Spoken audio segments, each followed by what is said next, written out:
तो दोस्तों, defence sector में भारतीय वैज्ञानिकों का धमाकेदार एक्शन जारी है। भारतीय वैज्ञानिक ऐसे ऐसे हथियारों का निर्माण कर रहे हैं और ऐसी ऐसी गुड न्यूज दे रहे हैं जिसे जानने के बाद हर एक भारतवासी गौरवान्वित महसूस कर रहा है। वहीं दुश्मनों में मातम छाया हुआ है। चीन और पाकिस्तान की रातों की नींद हराम हो चुकी है, क्योंकि उनके पास इन हथियारों को रोकने का कोई विकल्प मौजूद नहीं है। आज स्थिति ऐसी है कि दुनिया के कई देश भारतीय वैज्ञानिकों के साथ मिलकर काम करना चाह रहे हैं, क्योंकि उन्हें पता है कि अगर उन्होंने भारत के साथ गठबंधन कर लिया तो न केवल उनके दुश्मनों से रक्षा करेंगे, बल्कि जरूरत पड़ने पर दुश्मनों को नेस्तनाबूद करने में सक्षम भी होंगे।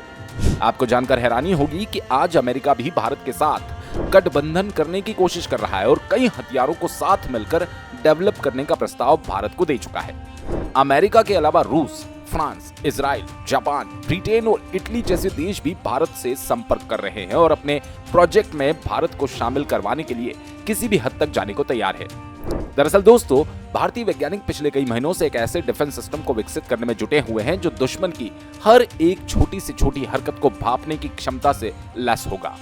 अगर दुश्मन ने अपने फाइटर जेट मिसाइल या ड्रोन का इस्तेमाल करते हुए भारत पर हमला करने का प्रयास किया तो तुरंत ही सिस्टम में लगी मिसाइलें एक्टिव हो जाएंगी और दुश्मन के उस हथियार को आसमान में राख कर देंगी। इस डिफेंस सिस्टम का नाम है कुश, जिसे अमेरिका के थर्ड, इजराइल के आयरन डोम और रूस के S-400 से भी ताकतवर माना जा रहा है। डीआरडीओ के वैज्ञानिक इस सिस्टम को पिछले कई महीनों से विकसित करने में जुटे हैं और अब डीआरडीओ की तरफ से जानकारी सामने आ रही है कि उनके द्वारा इस सिस्टम में लगने वाली पहली मिसाइल यानी कि M1 मिसाइल का टेस्ट साल 2024 के अंत तक कर लिया जाएगा। यानी भारतीय वैज्ञानिकों ने कुछ सिस्टम के फेज 1 को 2024 के लास्ट तक पूरा करने का टारगेट निर्धारित किया। आपकी जानकारी के लिए बता दूं कि कुछ डिफेंस सिस्टम में इस्तेमाल करने के लिए 3 तरह की मिसाइलें डेवलप की जा रही हैं, जो 150 किलोमीटर, 250 किलोमीटर और 350 किलोमीटर दूर तक दुश्मन के किसी भी लक्ष्य को तबाह करने में सक्षम होगी। यानी कि सिस्टम को 3 फेज में डेवलप किया जाएगा। इस सिस्टम को अधिकतम 350 किलोमीटर की ऊंचाई पर स्थित दुश्मन के किसी ड्रोन, मिसाइल या फाइटर जेट को उड़ाने के लिए डिजाइन किया गया।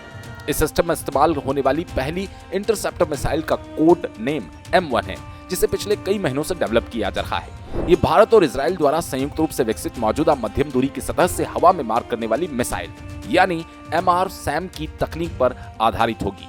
लेकिन इसमें एक अतिरिक्त बूस्टर का इस्तेमाल किया गया है, जो इसे 150 किलोमीटर दूर स्थित टारगेट को तबाह करने में सक्षम बनाएगा। और इसी मिसाइल को लेकर खबर सामने आई कि भारतीय वैज्ञानिक इस मिसाइल का टेस्ट साल 2024 के अंत तक पूरा कर लेंगे। दोस्तों, भारत का प्लान है जैसे ही कुश सिस्टम डेवलप हो जाए उसे काफी सघनता के साथ चीन और पाकिस्तान से लगती सीमाओं पर तैनात कर दिया जाए। कुश सिस्टम का इस्तेमाल न केवल चीन और पाकिस्तान की तरफ से आ रहे हवाई खतरों को नेस्तनाबूद करने के लिए किया जा सकता है, बल्कि इसके माध्यम से भारत के आंतरिक इलाकों और समुद्री क्षेत्रों की सुरक्षा भी सुनिश्चित की जा सकेगी। साथ ही भारत जो अरबों डॉलर्स विदेशों को देता है, सिर्फ हथियारों को खरीदने के लिए भारत के अरबों डॉलर्स बच भी जाएंगे। साथ ही मेक इन इंडिया और आत्मनिर्भर भारत को बूस्ट भी मिलेगा। भारत द्वारा रूसी सिस्टम S-400 जो रूस से इंपोर्ट किया गया, उसका नुकसान ये है कि ठीक इसी तरह का सिस्टम चीन के पास भी मौजूद है। यानी चीन इस बात को अच्छी तरह से जानता होगा कि रूसी S-400 मिसाइल डिफेंस सिस्टम को किस तरह से चकमा दिया जा सकता है। लेकिन अगर भारत के पास स्वदेशी डिफेंस सिस्टम आ जाएगा तो उसका तोड़ ना तो चीन के पास होगा न पाकिस्तान के पास।